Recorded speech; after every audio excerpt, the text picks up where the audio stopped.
meddwl lot o bobl sydd ar faes y Steddfod wedi teimlo dan deimlad o weld y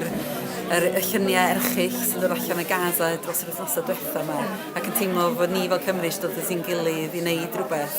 i gofio'r hynna sy'n dioddau, i weithredu hefyd i alw ar Llywodraeth Prydain neu Llywodraeth Cymru i gymryd camau i helpu dod â heddwch i'r sefyllfa yn Israel a Palestine ac yn Gaza yn enwedig ar y foment. Ac hefyd i roi cyfle i bobl gyfrannu